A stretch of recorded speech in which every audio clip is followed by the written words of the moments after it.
Okay, this is Sean J. Granny, aka Sean Gran, and today on the show we have the incredible Jazzy Jeff, or DJ Jazzy Jeff rather. How are you doing, sir? I'm good, man. How you? I'm good, thank you. Yeah, and you've brought a few friends. Do you want to tell us who's with you? Yeah, well, I got my man Christopher Schaefer, who basically shoots, edits, produces, records everything Jazzy Jeff Final Destination. I got my man Dayne Jordan, who has been traveling with me for a while. Yeah. MC, rapper, host extraordinaire. And I brought my longtime brother, the legendary, I like saying this, the legendary Grammy Award-winning, Oscar Award-winning Rhymefest. Can I get some applause? Woo! Yeah, Support my man. Thank you, Rhymefest. Hey. So you've been to London a few times, right? Yeah. Yeah. Do you know what number this would be as far as like the stops go? On a tour or just in general. London? Yeah, in London. Man, I've been coming to London. My first time in London was 1985. Okay. Like, I've been coming to London for a long like, we're in the hundreds of times I've been to London. A lot of people in this room weren't a thing back then, you know what I mean? Yeah. But yeah, I've been coming for a long time. Okay. One of my favorite cities. You know, you kind of when you travel and you kind of go to a place and you've been there a lot, and you start to get to know how to get somewhere or know where to go eat somewhere, it starts to feel like home. So okay, so where's your spot to go to eat in London? Man, listen, I go all over the place. London was the first place that I've come to that you guys started the gourmet burger thing before anybody else. Oh, really? I used to go to this spot called Eagle Diner that was right off of Oxford Street. And it was a little diner, but it was a great burger and it was great French fries and they had great milkshakes, which blew my mind that the best hamburger I've ever had in my life was in London. Okay. And then it closed. And I was sad. And then I realized that you got Byron and all of these million other burger spots. So you know, I'm simple. So the eating is good. There you go. Oh, the eating is great over here. Oh my God. Okay. So you're playing here on Saturday as part of the Vinyl Destination tour. Mm-hmm. That began in 2012, didn't it, with the series? Or am I wrong? When did it Vinyl Destination? 2011. Okay. Was really when it started. It was funny because I met Chris. Chris was shooting a video, and his turnaround was really, really fast. I wasn't used to that. Like somebody shooting something and like 2 days later, it was kind of like, look at the video. And it was like, you know, because usually it'd be a month, 2 months. And I was just like, hey, man, it would be great if you went on one of these tours with us and just document it. Yeah. And he went, and when he pieced everything together, it was really my first time looking at what it looks like to travel like that, because being in it, you don't really see it. So we put it up and it was a great response. And he came to me a short while after that and was just like, we should make this into some kind of a series that just basically documents, you know, traveling around the world, playing music for people.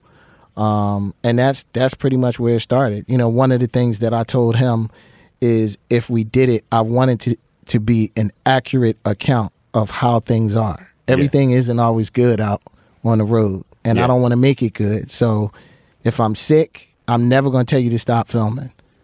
You know, I may be mad, upset, but I want to show all of that. And that happened, you know. Yeah. You know, you got sick and frustrated and the camera's in your face, but it's all a part of it. You know, anytime that you spend a considerable amount of time with the same people, you know, after a while it gets to the point that you all need space. Yeah. So, yeah, it's good. Amazing. Was it a challenge for you to have the camera in your face like that? Because, I mean, you've been in front of the camera a lot in your life, but having it so personal for you. You know what it is? It's only foreign to you in the beginning. And after a while, you almost don't see it. It's, you know, that's a part of it. So you don't even think about it. Yeah. You know, and we don't, you know, we have privacy issues that we don't really step on, you know, super personal stuff. So, you know, he is a great judge of what line to cross and what line not to cross. So it's second nature now. Yeah, so you've got a few gigs coming up in London as part of the tour. Mm-hmm. Do you have like a kind of picture of what London's sound is, or like do you kind of like have a vision of like what you plan to play? You know what's funny? I made a decision a long time ago that I do not change the way that I play anywhere I go. Okay. Like, people want you to be you.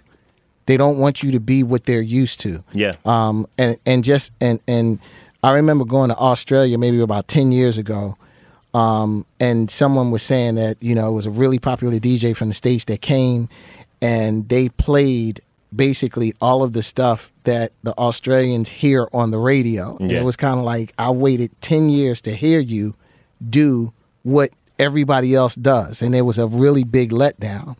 And it was kind of like, we brought you over here for you to do you. Yeah. So just do you. That's the easiest thing in the world to do. So I really appreciate that, because I've had that conversation a few times. There's quite a few different people or collectives that will come to the UK, and I don't know how, but they might just search like top UK songs, or they'll search what's popping, and then they'll play that. And it's like, I could hear that from anybody, like any DJ. Yeah. That doesn't certify you as anything. yeah. We want to hear you, like you said. So much respect for that. Yeah. But talking about the playlist retreat, sorry. Yeah. So how did that come together, and was it inspired by the process behind the Magnificent? Because that was a very collaborative effort with like Kev Brown and all that kind of stuff. You know what? The retreat was really inspired by my work with Red Bull. I do a lot of work with Red Bull Freestyle, which is the DJ competition. Yeah. You know, I've been judging and helping out with that from the beginning. But it's funny because, you know, as the competition grew, you found yourself in Toronto with 30 of the best DJs in the world. Yeah. And for a week, which, you know, if I bump into somebody, I see somebody in the airport, you say what's up, we may have a gig together and we may talk a little bit backstage, but we don't spend a considerable amount of time together. So for all of us to be in one spot for a week, what you found is everybody starts swapping music. Everybody starts swapping stories. You start saying, yo, this is great. I love playing here. I hate playing here. You know about such and such, you know, and everybody starts trading information. And what I realized was it inspired everybody for at least a year until we all got back together. Yeah. So I was like, you know what? It really started with, I want to have a DJ retreat. I want to get a bunch of DJs. And really, it was about, I want DJs that have a personality. Not, you know, I understand the politics, which I absolutely hate, but I understand the politics of radio, especially in the United States, that I know there's a lot of really good DJs, not just on radio, but even in the clubs, that are forced to play a certain type of music a certain type of way, and it drives them crazy. But if I know that if you have the opportunity to play whatever you want, you're going to give me some of your tastemaker stuff, those were the people that you want. You wanted people that will push the culture forward, people that play a little bit outside of the box, that expose people to new music. So it started off with that, and then it kind of got, you know, just almost in the collective of guys that we all know each other, you started playing stuff, you know, from guys like Stro Elliott and Tall Black Guy. Yeah. And it got to a point that if I like anything that you do, I will absolutely positively seek you out. I'm going to find your social and I'm going to tag you and say, yo, bro, this is really, really hot, and start some kind of a dialogue. Like, I am not one of those, you know, if I'm going to give you a verbal, a fist pound on social media. Yeah. And that's how my relationship with Stro and Tall Black Guy and a lot of those, you know, producers started. But it turned into, well, okay, if we got the DJs, why don't we invite some of the people that make those kind of things? Because there's, you know, there is a section in your crates of stuff that not everybody knows about, but when you play it, everybody's like, what is that? Yeah. So we started saying, let's invite the What Is That crew, which was Tall Black Guy, 14 KT, Eric Lau, all of those. Yeah. And that's basically how it started. That it was like, okay, now once we invite them, we can eat and have some conversation, but it needs to be a little bit more structured. So I ended up reaching out to a good friend of mine who basically puts together content for things like that. And he fell in love with the idea, and we wrote up a 3-day, basically a curriculum, and invited everybody, which was hard, just picking up the phone saying, yo, I want you to come to this I didn't even know what it was. It was just like, I want you to come to this creative thing at my house. You can't bring anybody. You can't tell anybody. And I don't really know what it is, but I just need you to come. Yeah. And everybody came.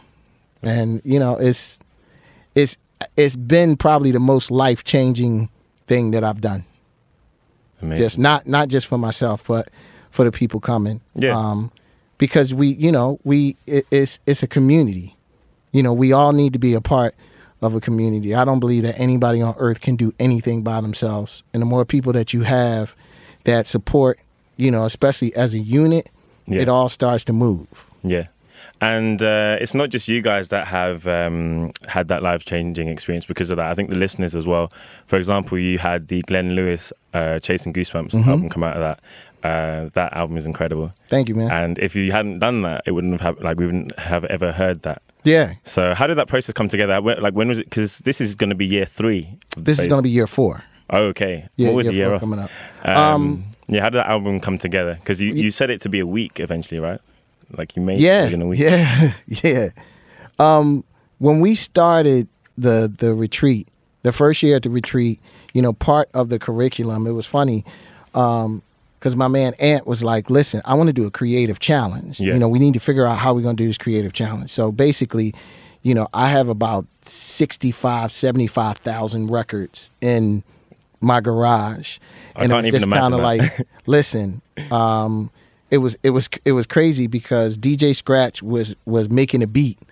And he was like, okay, I'm going to play this beat for 30 seconds. And in 30 seconds, we split everybody up in teams of 4 that we, everybody picked a card and you had to find who was in the same suit, and that was the team. And everybody had 30 seconds to go through the records and grab something. And whatever you grabbed, you had to make something with. And it was kind of like one of those things like, okay, you got to make something. And I walked out of the room and everybody's like, yeah, that's cool. And then you start seeing the wheel spin. So what do I make it on? How do I make it? And we didn't give any answers because I wanted to take people back to a time when you figured it out. Yeah. The idea was you figured it out. And it was when we sat down and played what everybody did, because it was overnight too. So when we sat down and played what everybody did, it was literally an album that nobody on earth would believe that this was done in less than 24 hours. Yeah. So that kind of started to become a staple of what playlist was about. So the next year, when the retreat doubled and people came, we organized the challenge. We had a scavenger hunt that people had to kind of search. We had clues and they had to kind of search because it's really a team building thing.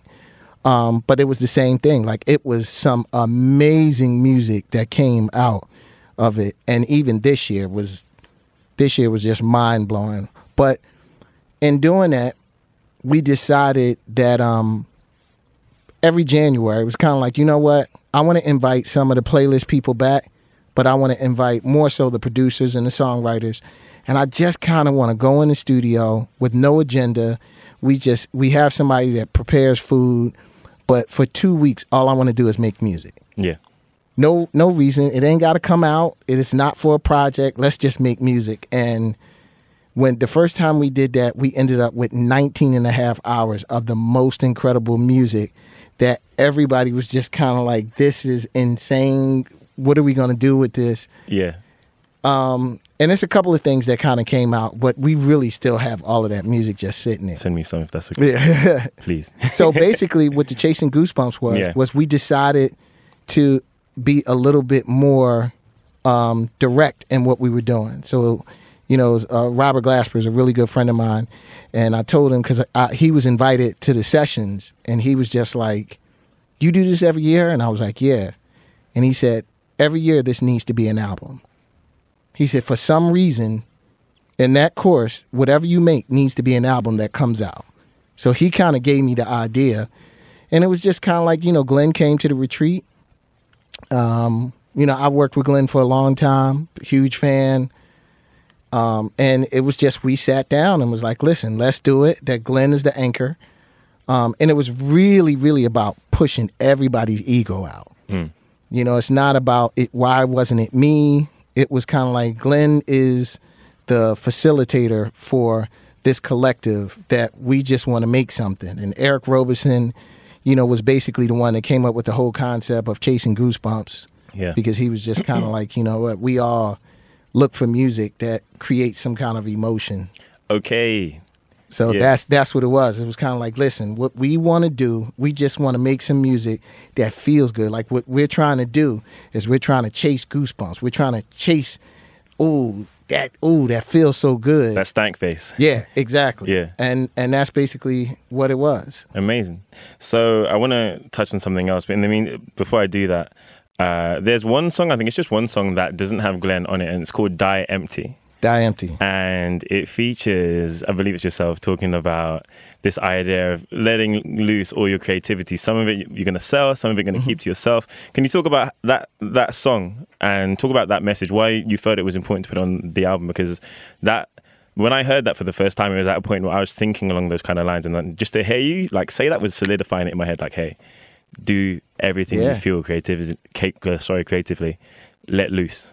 Be free. Z-Trip is a very good friend of mine.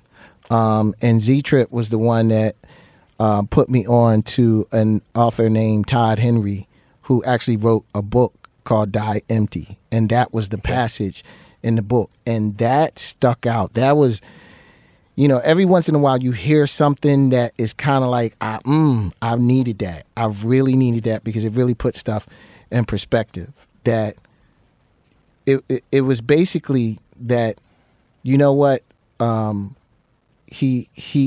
has a quote in the book that he said, what is the richest land on earth? And everybody was, Egypt. Yeah. Dubai. And he said, no, it's the graveyard. Okay. He said, because that's where most people take their ideas when they die. Wow. And I walked out of the room. I was kind of like, I'm done. Yeah.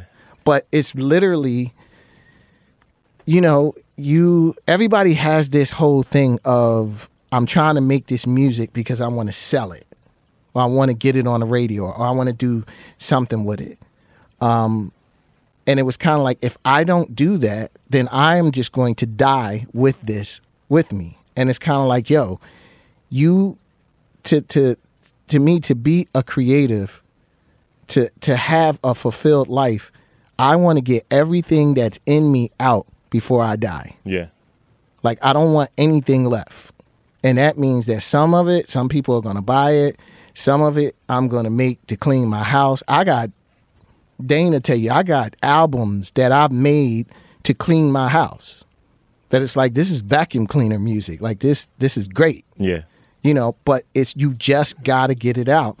And when I started thinking about that, you start to think of how many of your favorite artists have stuff just sitting. I have so many people that'll come past the studio and will just sit and play.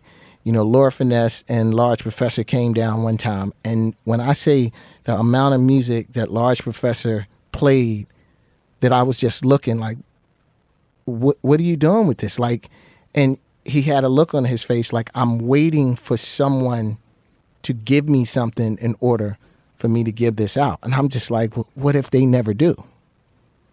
Like, is it just going to die in your computer? Like, you got masterpieces in your computer. So it really inspired. And that was one of the messages. And it was funny because that goes to show you how great Chris is. I didn't realize he was filming that. That was just a conversation. That was 9 o'clock in the morning after an all-night session, and we were just sitting in there, and we were talking about what we were going to do today. And that just kind of came out, and he filmed it. And it was just kind of like, okay, we need to put that on there just as a message to, creatives or basically anybody, because that can apply to anything. Yeah. It really resonated with me, so yeah, thank you. I appreciate it. Yeah, so how often is the playlist retreat? Because recently Mr. Carmack posted photos of you, Masego, J. Cole, Tall Black Guy in the studio, and I think he said that was for a playlist retreat. Yeah, it was, playlist is every August. So he was just late on posting it. Oh, okay. He just kind of got around to posting it. But the retreat is every August and the sessions are every January. Okay.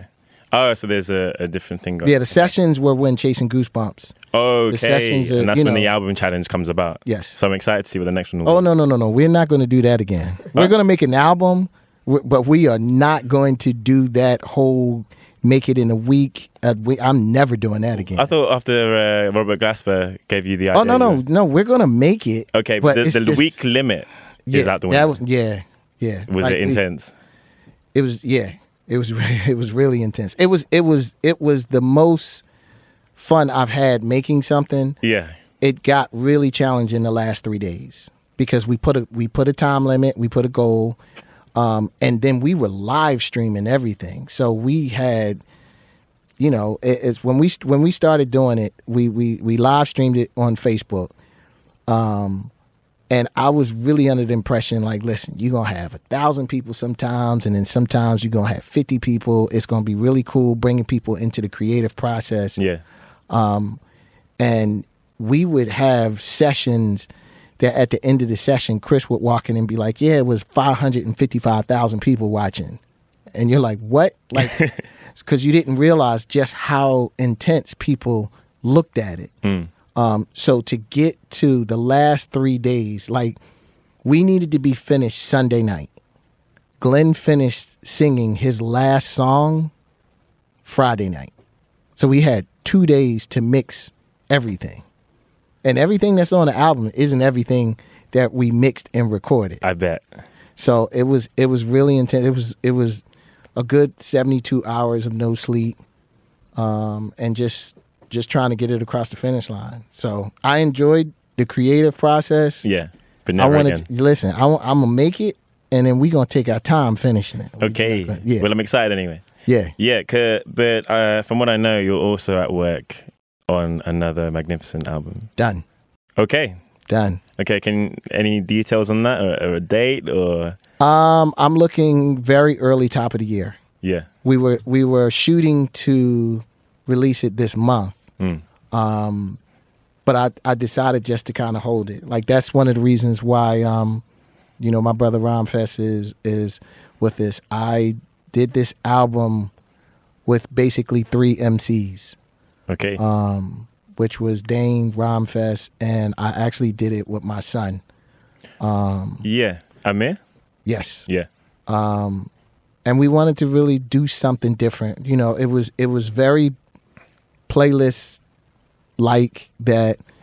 We basically took 2 weeks and came in the studio and created all of the music. Yeah. And then 2 weeks of them going into the studio that they wrote. Like, everything was written together. It wasn't, let me send my lyrics in, and it was really sit in and let's collaborate on something, because that's one of the main focuses on a retreat.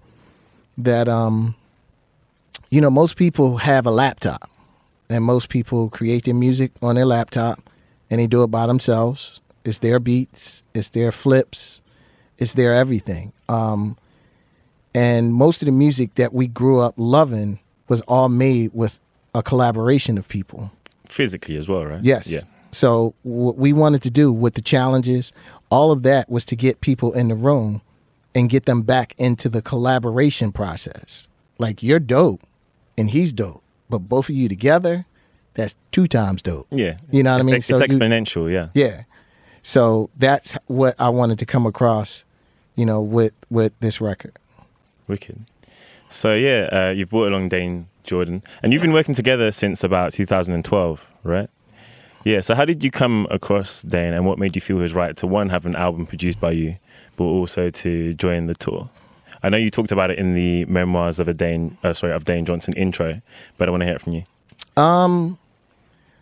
It was funny. I had a friend of mine who brought Dayne to my house, and we met, sat down, talked. I listened to some music. I was kind of like, yo, he's really, really good.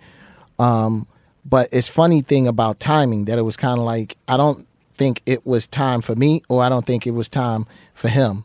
That it was kind of like, I'm glad we kind of got to meet each other. And then after that, you know, Dayne ended up hooking up with Lupe and going on the road with Lupe and, you know, started to really, really establish himself in the city. And then it was really crazy because things kind of went completely full circle and we linked up again. And it was kind of like, yo, you're the dude that came to my house about 3 years ago. Like, this is crazy. Yeah. And it was funny because him and Inferno basically came in the studio, and I would let him, Inferno, use the studio whenever they wanted. You know, if you wanted to rehearse, you want to make some music. So I would kind of show them the equipment. Yeah. And I was just like, yo, let me show you something real quick. And I made this beat in about 6 minutes. And I was like, yo, go in the booth and say something. And he went in the booth and spit something. And I was just like, yo, that's a record. And I think I may have had it for a good 2 years and just kind of sat on it. But it was one of those things that anybody who would come in the studio, I would just be like, yo, listen to this. And I would play it. And everybody was like, who's that? And I was like, yo, this is guy in Philly named Dayne Jordan. They come down the studio and they work. And that's basically, you know, how it started. And then it was one day, it was just kind of like, yo, you know, we should do something. And I started making music and sending it to him. And, you know, that's pretty much, it was funny because we may have recorded about 5 or 6 songs.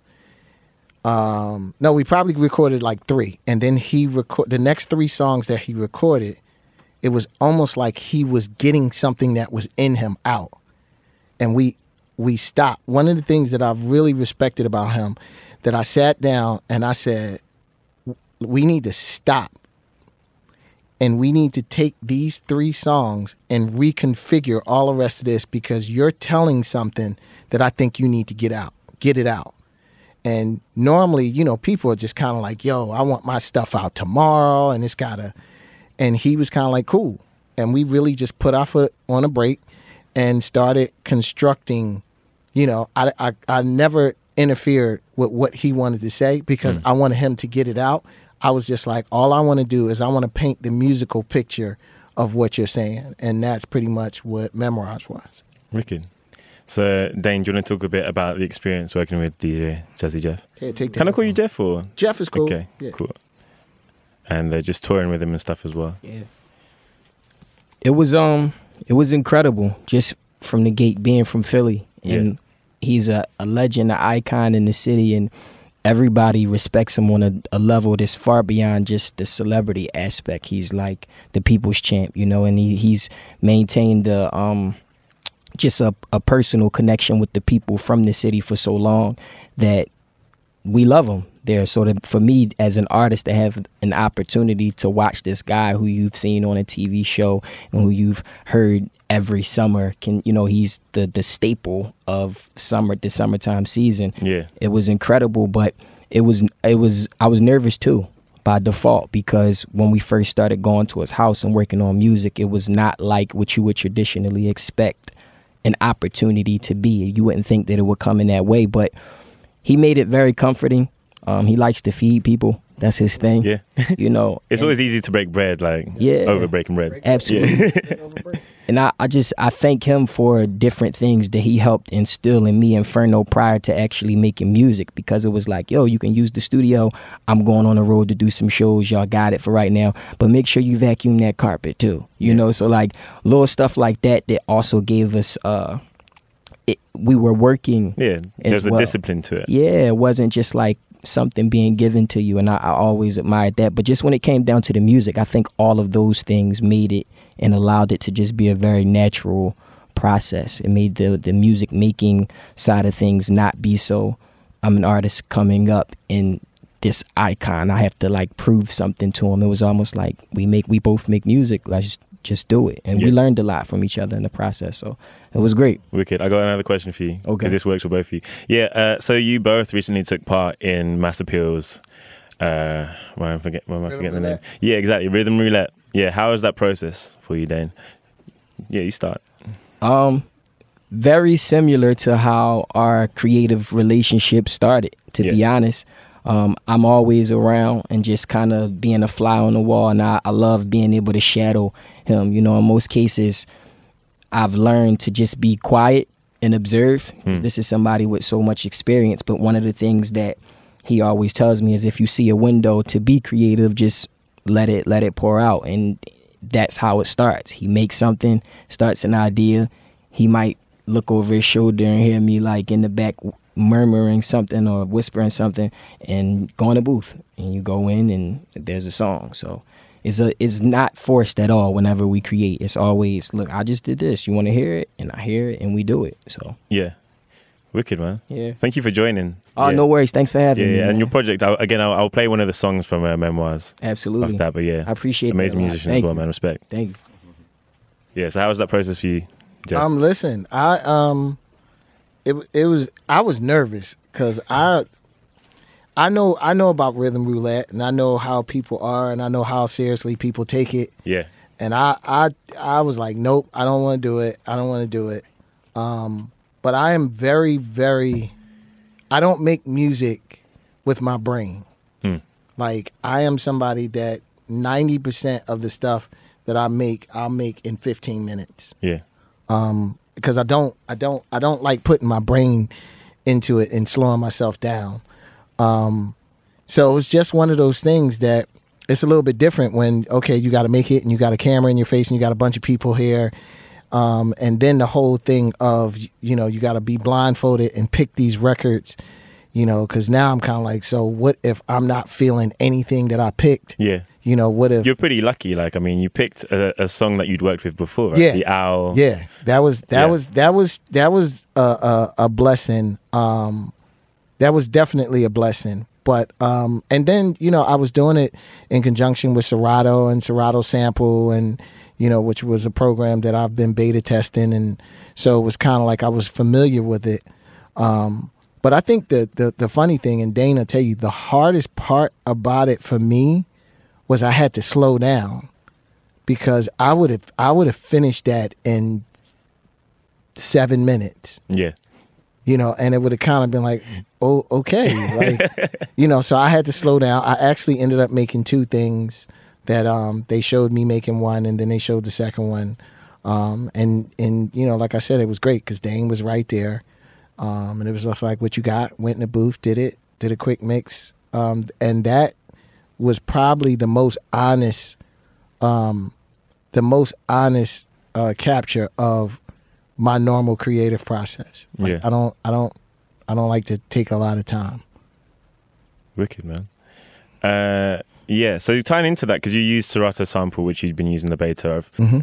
You're someone that always stays ahead of the game when it comes to technology. Why do you feel that that's important? A lot of DJs will just be there with their Technics and be like... I'm a geek. I am a nerd. I am a nerd and a geek for life. Yeah. Like, I love gadgets. And then what's funny is kind of like you get to a point when you're younger and you're like that, you try to hide it.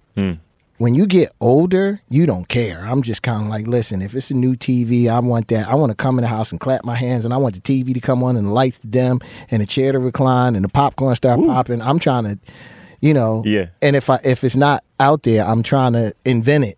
Yeah. So I've always been a techie that tries to stay. I don't want to be so much that it kind of interferes with you making music or whatever. Yeah. So I look for things that make my life easier. If it's something that I'm trying to do and this does it, that doesn't interfere, because sometimes you'll have a really great idea and then your equipment kind of gets in the way, that by the time you figure it out, you kind of like, what was I about to do? And then you lose it. Yeah. So I kind of want to make it really, really simple. Okay. And it's a similar process with music as well, because you're always ahead of the game compared to a lot of DJs when it comes to music. And your Philadelphia Boiler Room set is one that I play like once a week at least, because it's just the widest range. And that crowd was just incredible. Yeah, that was great. I mean, that was just a good one. Why do you choose to stay in touch with, or try and like stay ahead of the curve when it comes to music, finding like guys like Masego and all of these guys? What is it that makes like... I am a music fan first. I'm not a DJ or producer. I am a lover of music, and I'm a lover of all kinds of music. So yeah, I get excited. Like it was funny, we were just having this conversation. I am not the person who listens for music to tell you what I don't like. Yeah. I listen to stuff to see if something moves me. And if it does, then I tell all my friends, like, yo, you heard such and such? Yo, you heard this? Oh, man, this is great. And what happens is when you start relationships with like that, people start throwing stuff back. So, like, the one of the super duper blessings of playlists is, you know, having guys like Selection be a part of playlists, having guys like 14KT and Tall Black Guy and Taku, and you got this mass group of people that make really, really cool music that periodically will just send you a folder like, yo, this is what I'm listening to.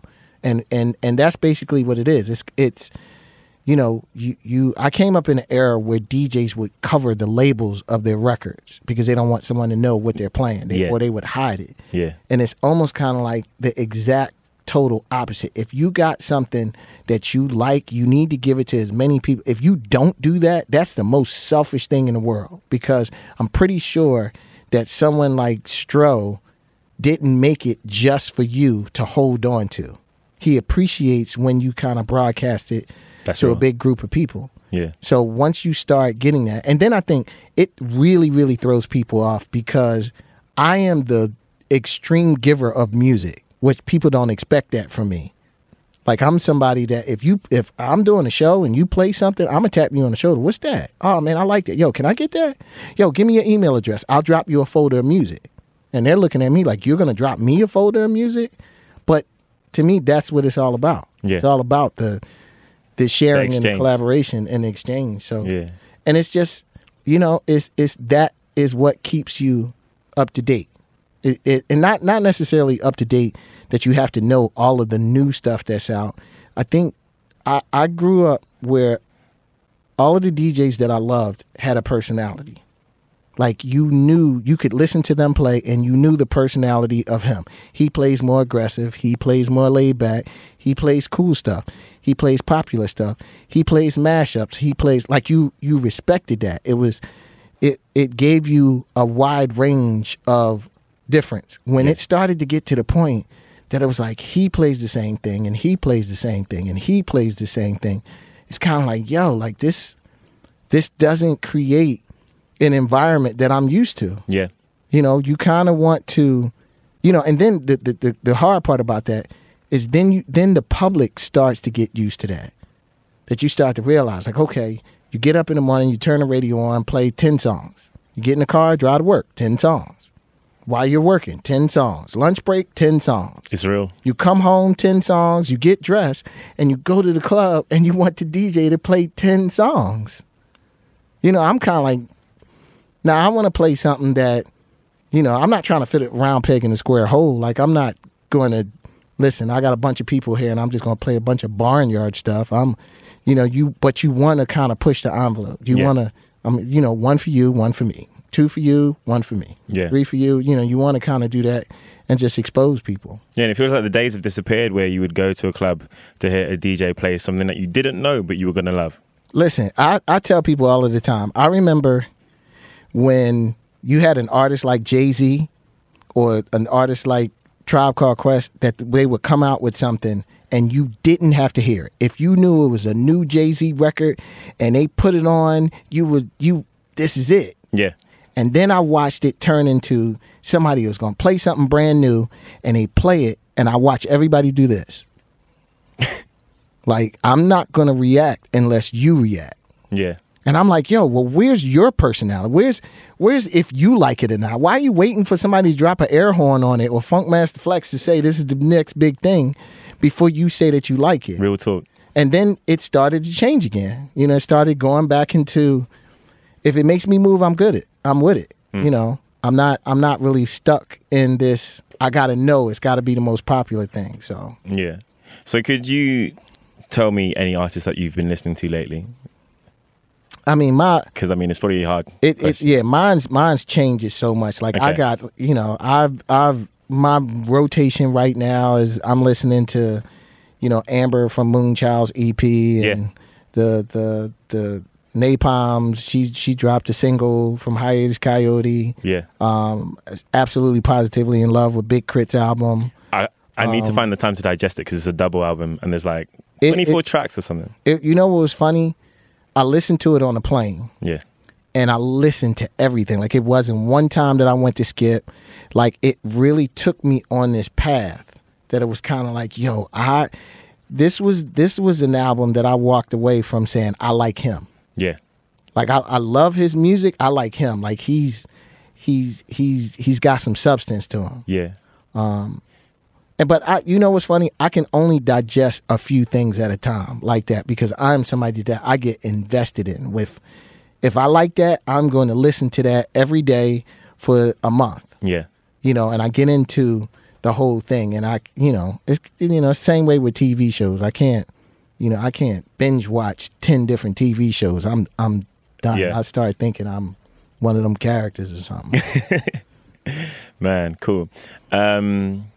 What's the next question? Sorry, let me just choose. Yeah. So, can I get Fess? Actually, no, you start. So, you recently dropped a single called Two Step with Masego and Fess. Yep. You've collaborated a lot of times, yep. to say the least. How was that process for you, and what was it like having Masego involved in that? Because he's a newer cat in the game. Well, you know what's funny is, Fess came into the second year of Playlist to the point that I knew, Fess and I go really back. Fess is extremely intelligent, and to the point that I threw him in the Playlist mix. Like, okay, not only do I want you to be here, but I need you to actually conduct some of these conversations.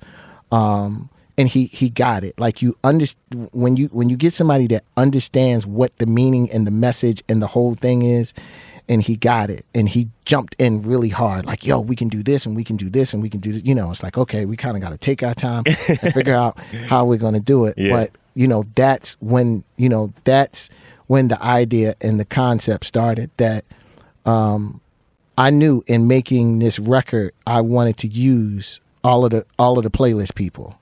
The whole idea of this big giant umbrella is that we all can feed off of each other. Like, the ultimate goal is to have a network that if I need a great DJ, I got 100 of them. Yeah. If I need a great producer, I got 100 of them. If I need a great keyboard player, a bass player, you have this vast range of people that you can just pull in, at your disposal. And it's like, I got you. Let me know when you need something, because you got me. We all cool. So in making a record, it was really cool to have Masego there, to have Fess there. And it was funny because we actually made Two Step not this June, but we made it last June. Oh, really? During the weekend of the Roots picnic. Because just so happened everybody was in town, Fess was in town, Masego came up, and we all stopped the session and we drove up to Philly to the Roots picnic. And we went to go see Anderson .Paak. Yeah. And it was just, I love Anderson. And it was crazy. We came back to the studio and Fess was like, yo, I want one of them records. And we literally went in and composed Two Step. And Masego sang the hook, and it sat there, until when we started recording. And then Fess just grabbed it and he finished it. Wicked. Beautiful. Can you tell me how the process was for you? And what's it like working with Jeff? Because you've done so on numerous occasions. I do that, though, I got to bust a freestyle or something. Oh, please. Man, I got to get loose, G. So it's like, all right, Dayne Jordan got the craze bars. Jeff on the fader. I'm Rhymefest on the radio. That's the radar. You hanging in the UK, Ungar, touche, coming from the top of my head like a toupee. Man, this is not a dead zone, a red zone. You got the microphone. I bought my own headphones. That's all I got. Oh, man. You couldn't get your phone together quick enough. But look, working with Jeff is,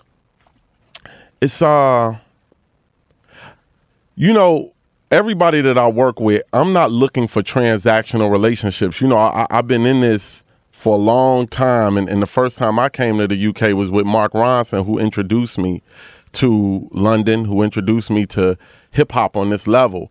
And from Mark Ronson to my relationship with Ye to my relationship with Jeff, I'm not looking for transactional relationships. I'm looking for brotherhoods. Yeah. And what makes Jeff and I and Dayne and the whole Playlist click is the fact that it feels like a brotherhood. Jeff has taken the brotherhood that he and Will has and has translated it into every relationship. I mean, think about this. The playlist retreat is at his house. Yeah. You know what I'm saying? So that's like sacred space. And when you're there, it's a spiritual thing that's happening that music surrounds, the spirituality of it all. And so also with working with Jeff, I still learn things.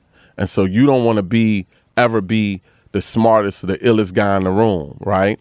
So not only am I learning from Jeff, I'm learning from Dayne. I'm learning from Masego. You know, I'm 40 years old, right? So in that and aging in hip hop, what is that like? You know what I mean? Because we all gonna get older. And does that mean that when you're not 25 or you're not 35, that you're not gonna be involved in hip hop no more because it's somebody else's turn? No, you got to figure out how to evolve. But in evolving, man, I'm listening to, I mean, we talked about the KRIT record. I'm listening to Vic Mensa, you know what I'm saying? Like Liquor Locker and just seeing how my own city is even evolving, you know what I'm saying? And that gives me the energy to go in and say, okay, well, if KRIT could do that, Mensa could do what he doing, Dayne doing, he doing, that I can really at 40 come in and say, to the bang bang boogie, the up jump the boogie, the sound so good it's beating up the bully. You know what I'm saying? Like I can take where Jeff came from and really use hip hop in a way that's intergenerational. I mean, Jeff's son Amir is on this album, Dayne is on this album, I'm on this album. We call it the Trinity because it's like the Father, Son, and Holy Spirit, you know? And to me, it's also like the first intergenerational hip hop group that the world has ever heard. Like, we could do unique things with hip hop now that you got grandfathers who are rappers, fathers who are rappers, sons who are rappers, brothers who are artists. And, you know, Jeff is teaching me in a way, bro, where it's like, I'm sorry for, like, I don't know if I'm answering your question. Nah, this is great. Please. Jeff took me to a sneaker shop today, presented by Shop. Oh, yeah, it's called Presented By, right? Presented by. We went there, and DJ Furno was like, yeah, these the Yeezy, such and such and such. And I'm like, he makes shoes? like I'm hanging around this dude doing music all the time, and Jeff and Fern and the whole clique is teaching me about Kanye's different shoes. Yeah. Because when we was in the studio, I didn't care about that. You know what I'm saying? Yeah. But I'm learning about how the sneaker culture is kind of like the sixth leg of hip hop now. You know what I'm saying? So if hip hop got 5 elements, the 6th one probably got to be sneakers. Yeah. And this is a whole nother element of hip hop I got to learn. You know what I'm saying? For something from, I learned today how much hip hop has affected the world and impacted the world more than any other oratory musical culture in humanity. Nothing has spread around the world, told people how to dress, how to talk, what to think, how to interact with each other. I mean, you can go to Japan, Iran, Sudan, that rhyme, right? Hey. So like you can do all of that, you know what I'm saying? And you could go all these places and we could be connected by the rhythm and the culture of hip hop. Yeah. And I always pick, when I go out or when I engage in something, what's the mission and motive? And the mission and motive right now is for me to learn and absorb. And as I begin to, I look at this as a reinvention of me, not as an artist, but as a human being. And I'm just so amazed. And you know, like in this clique, I'm kind of like, so if you look at this, like the Jazzy Jeff is definitely like Professor X, and we're the mutants. And a lot of times I'm like Wolverine, like I'm like, he's like, you could be a teacher, but you kind of wild and you gotta kind of, you know what I'm saying? Like I'm definitely Wolverine, and it's a Cyclops around here, you know what I mean? Like, I don't know about him, Jeff. And I'm just like, like, you know, but at the end of the day, we a family. And Jeff is like, come on, Wolverine, you need to like Rhymefest. Like, and so like, you know, we click like that, and that, to bring it back to the beginning, bigger than a song, bigger than the album, what you really looking at right now is a brotherhood. And we do it the best because Jeff comes from a legacy that built brotherhood. And we in hip hop, man, The problem we have is the transactional relationships. That's what separates friends. That's what makes us battle each other. That's what makes generational oh, I don't listen to that, or man, you can't get, if you ain't little this or little that, or man, if I ain't got these annex, then or the old heads is keeping me down. What Jeff is showing us is that when we all work together, everybody can have everything we want in an $80 billion industry. Yeah. Brotherhood. That's it. Man. Thank you. You blessed the mic for real. That was wow. Yeah. And we playing that freestyle back. Yeah, you touched on Amber Navran's Speak Up EP from Moonchild. I actually interviewed them 2 weeks ago. They're going to be on the show with I saw that. Okay. I saw that. Okay, I'm trying to keep it low key, but yeah, I saw that.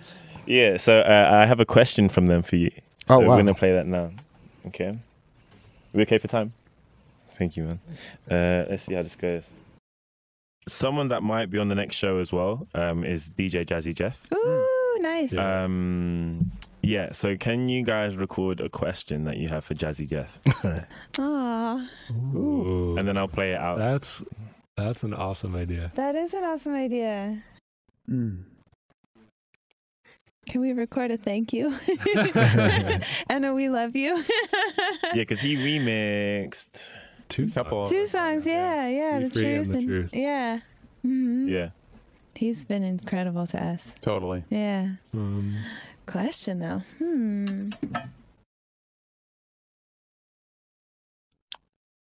Oh gosh, yeah. What was his dog? What was his dog's name Remix. before Snoop and Remix? Oh yeah. I don't know. It's kind of convoluted. Yeah. What's your guilty pleasure album? Okay, so we'll stop there because that's question one. So the question for those who didn't hear it is, what's your guilty pleasure album? What's my guilty pleasure album?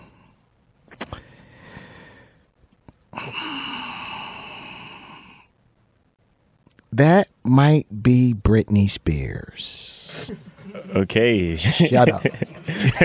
Shut up. Listen, that's why it was guilty pleasure, man. I like Top. I mean, you chose a good...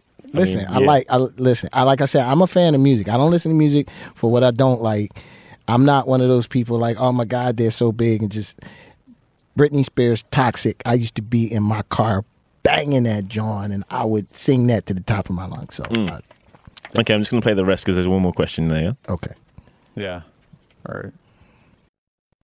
Desert Island Restaurant. Desert Island. Do you want to pose it as a question if you want to play it? Oh yeah, sure. I don't know. What should it be? Go on a desert island. What's the restaurant Desert there? Island Pick a disc. restaurant and what did we do on tour? Restaurant and Celebrity? Oh, pick a CD and a meal. Ooh. CD and a meal. So that's going to be the question. Or I'm just going to let it finish. Is Is he listening to the meal and eating the CD? exactly. Or if you could spend... Yeah. That's a good one. Donuts and Dilla's Donuts. Hey. So that was my answer. That was a good one. Okay, so again, if you missed the question was if you were on a desert island and you could have one meal and one CD. I said donuts and Dilla's Donuts. What's your choice? You know what? When people ask you to pick music, that's like picking your favorite kid. Out of You thousands. can't do that. Like, you're going to mess all of the other kids up when you just say, see, I was about to say my favorite kid because we all got a favorite, even though we don't say it. Shut up. I would probably say it would be popcorn that I make. But I'm on a desert island, so I don't have a stove. I don't have oil. We can include that if you want that. Okay, all right. Yeah. Well, then, yeah, I want... So my popcorn comes with Kool-Aid. So I just want it's you to understand. automatic. So it's both. Yeah. So it's the Yeah, popcorn and the Kool-Aid. It's in a crate. Is my meal because it's actually a vegetable. Popcorn is a vegetable. Corn, vegetable. So right. Yeah, Healthy eating. Yeah, well, kinda. You know, depending on how much salt and butter you put on it. So it'll be popcorn, and my album would probably be To Pimp a Butterfly. Okay. Nice. Yeah, so we're going to take it back because it was just Halloween 2 days ago. Yep. And going back to your early discography, you had quite a few, you and the Fresh Prince had quite a few hits, Halloween-inspired hits. So you had like songs like Nightmare on My Street and Then She Bit Me. What inspired you guys? Because I mean, Then She Bit Me is like the first track on that album. What inspired you guys? Because to do that. Then She Bit Me. I'm trying to remember. I think Will, I don't know what Will was on. I think he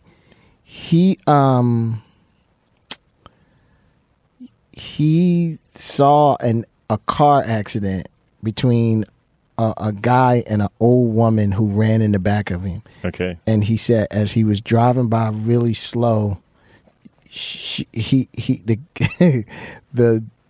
young guy was cursing the old woman out, and he got so much of a kick out of it that he came in and he wrote Then She Bit Me. And he always talks about like that was my stream of consciousness thing. Like I didn't really want to I wanted to almost say what my brain was thinking at the time. Yeah. And that was it. That was a little bit, it was funny because that was some people's very favorite record, but that was over a lot of people's head. Yeah. Because it was kind of like, this doesn't make sense. It's kind of like, it's not supposed to. Yeah. Wicked. And going back to the first album, A Touch of Jazz is the only instrumental track on that album. How did that come about? Because I feel like that is quite an iconic song to me in terms of my instrumentals and what I have in my library. I always go back to it. Mm-hmm. How did that come together? The decision to have one instrumental and then have it be this like amazingly like chopped together. It was, you know what? Those were records that I grew up off of. And I literally programmed a beat and basically flew in all of these pieces of the records. And this was something that I did experimental that I was kind of like, nobody is going to like this. Nobody, and wasn't even thinking about it. And it was funny because we were on tour at the time with Run DMC, Eric B. and Rakim, like on a big tour. And we were all in my room. It was basically Eric B. and Rakim and Will and myself. We were all in the room, and I had this big boom box, and I was playing a cassette, and I walked out of the room and walked into the bathroom, and it was one of those things that it was kind of like I started going to the bathroom, and I heard the song going off. And A Touch of Jazz was the next song. And I tried to hurry up really fast and run out of the bathroom because I didn't want anybody to hear it. And I couldn't get out of the bathroom in time. And it came on, and I walked out, and I was about to walk up. And Eric B was like, yo, this shit is hot. What is this? And I was like, oh, that's this beat I made. And it was literally like him and Rakim were just kind of like, yo, that's hot. That's hot. And that was the validation that I needed to like, okay, let somebody hear it. Amazing. I'm glad you did because it's an incredible beat. Yeah, so you and the Fresh Prince reunited in Blackpool in August for your first festival performance since 2005. What made you feel like now was the right time to do that? Because people have been asking forever, and it was just time has been the biggest obstacle. Yeah. Will arguably being one of the biggest movie stars in the world. We don't ever fight desire. We always fight time. I'm touring maybe 160 dates a year. He's doing movies. And as much as we talk about doing it or as much as we want to do it, we just have to kind of find the time. And it was really, we got an offer to do a festival in Croatia and an offer to do the festival in Blackpool. Yeah. And I just so happened to be in LA, and I drove to his house and was like, yo, we should do these shows. I got an idea, such and such. And he was like, oh man, that's great. All right, let's do it. And he called and confirmed the shows right there. So it was literally one day. Yeah. When it's the right time, it's just. Yeah. And it was just like, okay, we have to, figure out rehearsal time and, which was, it was very strenuous just getting everything together. Yeah. But it was probably two of the best shows we ever did. Okay. Wicked. Just for the camera guys, I've only got 3 more questions. So listen, we good. Okay. Cool, because I was really told half an hour, so I was kind of like, No, we good. yeah, wicked, man. So yeah, there you premiered Get Lit, a song that's quite a departure from both of your discographies. How did that song come together, and does it represent the direction any future music from the two of you is taking? Did you produce that? No. Okay. No. So Okay. let's start there. Okay. Let's start there. This is not a shot. This is not anything. I had absolutely, positively, unequivocally nothing to do with Get Lit. Oh, okay. Nothing. Because I couldn't actually even imagine you sitting there making that You know what's funny is this was a song that Will has probably recorded about 30 records with different people. And this was a song that he did 4 years ago. So yeah. So what was funny was this was a big lesson in the social media etiquette of today. Because now I know this, but he didn't. There's no leaking something today. If you do it and somebody's got a camera, it's out. So when he was kind of like, yo, I think this would be great if we slide this in. And I was like, okay. So he gave me the track and it was kind of like, all right. So him saying, yo, I've been messing around in the studio. I got this song that I want to do. And it was funny because it was really almost we had a section in the show where he asked everyone to put up their cell phone cameras and turn the light on. So it was almost kind of like, this is a way of me saying, yo, there's a lot of darkness in the world. We want everybody to shine their light, turn your cell phone on, and then I'm going to do the song. And he did the song, and it was kind of like, everybody was cool at the show. And then next thing you know, it was like Jeff and Will got a new song out. So then it was kind of hard for me because that's my partner, and I'm right next to him. But I was kind of like, I didn't do that. Like, that's not what we're trying to do, or a direction even, close to where you're heading. So, it was just one of those things. It was so much that, it was kind of like, yo, you got to put this song out. It's out. So it either can be the representation of everybody on their cell phone, or it can be you. And just put it out. Yeah. So, like I said, that is not my direction for Will and I going in the studio to do new music. Yeah. We have always been innovators. We've always tried stuff that I said, if we go back in the studio to make some new music, I want to make what the 2018 version of DJ Jazzy Jeff and the Fresh Prince would be. Yeah. Genuine. And it wouldn't be that. Yeah. Cool. Speaking of misconceptions, because a lot of people had misconceptions about that song when it was attributed to you. What would you say is the biggest misconception people have about you or what you do? You know what? I don't know if there is. I don't, because I don't know all of them that are out there. I am not the phone booth guy. I'm not Superman. I'm not I'm Clark Kent and I go in the phone booth and I turn into something. I am this 24 hours, 7 days a week. I'm this when I DJ. If I DJ for 10 people, in this room, or if I DJ for 100,000 people, I'm the same person. I'm going to put the same energy, effort in.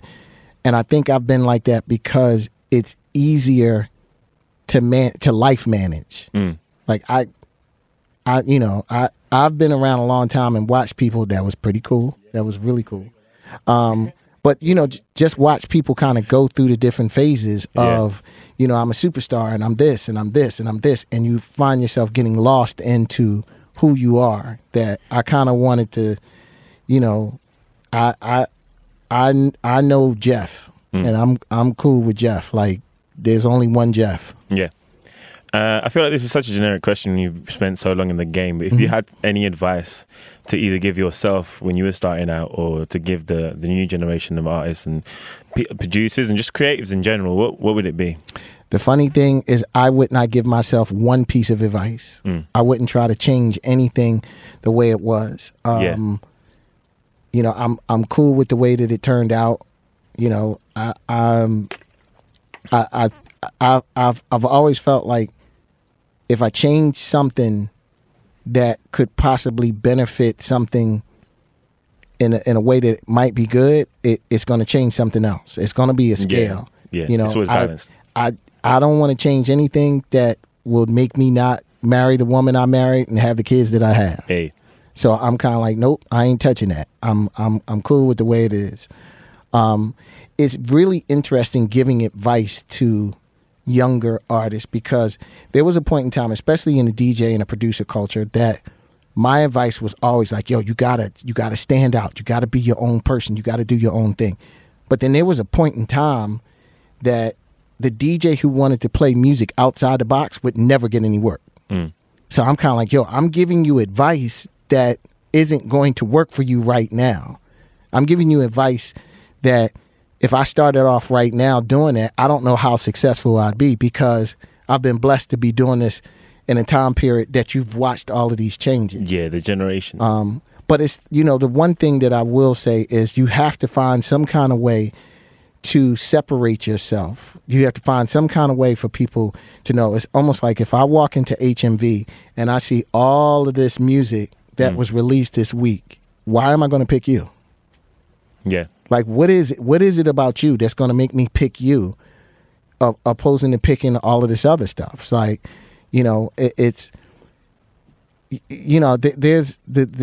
is a side of the music that I don't like. That, there was a point in time that you would have all of these singers, that there was 25 singers, and I could not tell any of them apart. Yeah. It was all the same track. It was all the same writing. They all had the same tone. And it was kind of like, wow, nobody sounded like Q-Tip. Nobody sounded like Dilla. Like, you appreciated having the individuality that you knew someone by first listen. Oh, man, I know that. Anybody who likes DJ Premier, you can tell a DJ Premier beat from the time it dropped. Yeah. A Pete Rock beat, a Dilla beat. Like, you started to have, once it started to kind of be to the point that it was kind of like, well, who did that? Not because it was so distinct, but because it could be one of 1,000 people. Yeah. It starts to get confusing. Interesting. So this might be another tough question, but do you have a favorite remix that you've ever done? Or one Nope. that you were like, See, tied to? you asked me to pick them kids I again. know. I have to ask the question. You can say no. You know what one of my favorite remixes, I mean, like all of the Moonchild remixes, the Anderson .Paak remix Yeah. was good. Actually, I have a version to give you that I've never released, that I'll give you that one. Oh my gosh, okay. I did a remix for Everything But the Girl. Okay. I did a remix for this song called Mirror Ball. That was one of my favorite remixes I did. Wicked. I'll put that in the show as well. So finally, what are your plans for the next 12 months? Oh my God. Actually, and just before that, are you and Will Smith actually working on music to come out? Or is it just a thing where naturally as brothers you collaborate and you make stuff together? We have not gone in the studio in 15 years. Okay. Because when we go in the studio, I want to go in the studio right. Yeah. I'm not trying to go in the studio and you come in for 20 minutes and then you leave and you come back. Like, you got to come in like we went in back in the day. You got to, have the time.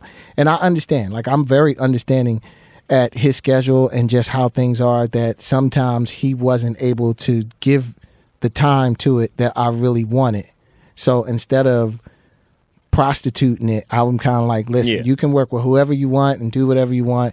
That's cool. Like, I want us to go in. I want it the right time. So we have really kind of sat down and have mapped out, hopefully, I'm probably letting the cat out of the bag. Hopefully, when we have the sessions in January, I want those 2 weeks to be him. Okay. Because I kind of really sat him down and told him that I want to pull a collaborative effort of people, and I want to drop you right in the center, and I want to spin this around for 2 weeks, and then at the end of 2 weeks, let's just push play and see what we got. Okay, I mean, the idea of a Chasing Goosebumps-esque album, that kind of sound with Will involved. Well, I mean, I don't know. I don't know if it's going to sound like Chasing Goosebumps. I want to, like, what one of the beauty of us collaborating isn't the music creation, it's the conversation. The conversation is so great. The conversation might be more important than the music. That we sat down with the part that people didn't understand, that the week before we started Chasing Goosebumps was a week of conversation.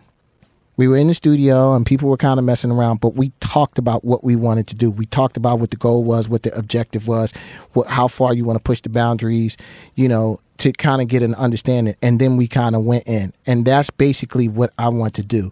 I don't want to just, you know, because it's a collaborative effort. I want to know, what do you want to talk about? What do you want to talk about? How do you want this to feel? You know, are you trying to lean in this direction, you know, where do we want to fit in tempo? Are we just going to throw it against the wall and see what happens? But, you know, we have to have some kind of a direction and then fill in all of the gaps. Like, you want to have those conversations, but we're going to have those conversations with a collective. And then everybody just kind of goes off. And it's kind of like, now that we kind of have our marching orders, let's see what we got. Yeah. And I think that was one of the things that was exciting about Chasing Goosebumps, and one of the things that I think he got really excited about, that I'm kind of like, you don't understand, like, you're going to go to sleep and you're going to wake up and it's going to be 12 songs done. That is kind of like for you to sit and listen to. Like, how does this make you feel? Does this grab you, that you kind of like, oh, cool. And then we put it on the board and it's like, you know, we work on that, and then everybody goes back and do it. You know, like I said, the album that didn't make Chasing Goosebumps is just as good as Chasing Goosebumps. Okay. Yeah. Fest brought it up back when he was speaking as well. Part of what's so special about the Players Retreat is that it's at your house. Mm-hmm. Do you think we'll ever see an abroad Players Retreat? Because, I mean, you're going to have more producers, right? Like, how are you fitting everyone in? Well, you know what it is? Like, right now, the focus... the focus is keeping it at the house. I can't, you know, I pretty much have maxed out the amount of people. And what we started doing is kind of rotating people.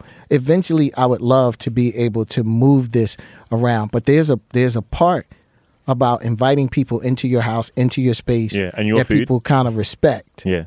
That having it at a convention center sometimes leads the ability for people to leave and go and do whatever they want to do. It's not as natural. And it's the environment of the retreat is a camp. It's a camp. Like, it's this ain't plush. I mean, it's great. It's, you know, but this is a camp. You know, it's a lot of land. It's tents. It's, you know, it's a camp. Some of the greatest memories I have was summer camp. Yeah. You know, meeting friends and eating food, and just the environment that whenever they came to pick you up for summer camp, you wanted to cry, because it was kind of like, oh man, I'm mad that it's over. Yeah. And I'm happy that we have established that same type of feeling with the retreat, that wherever I move it or decide to branch it out, I just have to make sure that we do not lose that. Yeah. Cool. So yeah, going back to that final question, what are your plans for the next 12 months? You know, well, we're on tour here until the end of the week, Sunday, and then we fly to Asia. We fly to Bali, have a couple of days off. We're actually shooting some of the videos for the album while we're out here, just to kind of be ahead of the game. Your album? Yes. Wicked. But, you know, we're going to be in Asia for the next 2.5 weeks, and then we come home, and then, you know, it's dates pretty much until the end of the year. We're going to figure out, you know, if the Will thing or the studio thing, what we're going to do in January. And, you know, I am extremely blessed I have pretty much almost had very close to the same schedule for 20 years. That, you know, this is the time that you're off, and this is the time, you know, it's February is, you know, all of the trade shows and all the rest of that. And March is, you know, South by Southwest and all the rest of that. In April, we come back over here on tour, and we go to the Middle East, and we come home in May. And, you know, June is festival. June, July, August is festival. So, you know, I don't want my life to be any different than what it is. So, you know, it's just, now you just have a project out. And I really wanted to kind of, my goal was, the this is the third and final installment of the Magnificent series. I had always set it up to do 3 and slide that to the side and go on to the next thing. So by no means is this the end. This is kind of like I want to get this done, and I want to start putting out a lot more music. I just need to kind of get this out. Yeah, it will be a weight off your shoulders when it happens. Yeah, I'm excited. Yeah, one more question actually. Apart from, well, actually, yeah, just in general, because you tour the world all the time. Where in the world do you feel a special connection to beyond your home state of fit? Oh man, like I said, not even being cliche, it's London and the UK have been staples for over 20 years. Like I've played in every little nook and cranny town and seaside in the UK that sometimes you name some of these places and then you played there. I'll play anywhere that people want to hear good music and and you can just play and you got people there. I'm there and I'll play. I don't, sometimes it's a little hard to get to, but there is a level and a connection over here. Knowing people, knowing your way around. That this never feels like I'm gone. It's kind of like, okay, we're in London. Well, man, we're here for the week. Oh, cool. We're just gonna camp up, and I'm gonna, it's when everybody is at home, when days off. I don't see none of them. Yeah, like everybody's gone doing whatever they do. I'm going to the movies, and I'm going this, and I'm doing this, and and Chris has family over here, and he goes and visits his family. So, that's when you kind of get the sense of home. Now it's gonna be a little bit different when we fly over to Asia and fly to Bali, because that's when you get a lot more of the brotherhood, because it's kind of like you need each other out there. Oh yeah. I lived in Japan for 3 years straight. Oh man, how was that? It was interesting. I was in the countryside. Oh man, that's even different. Yeah, so I got really immersed out there. But Bali's going to be a good trip. Yeah. I love Japan. Yeah, wicked, man. Thank you so much, guys, all of you, for coming through. Absolutely. Can I get another round of applause for Jazzy Jeff, Rhymefest, and Dayne Jordan? Give it up for Chris. And Chris, shout out to him. Moonchild. Cool.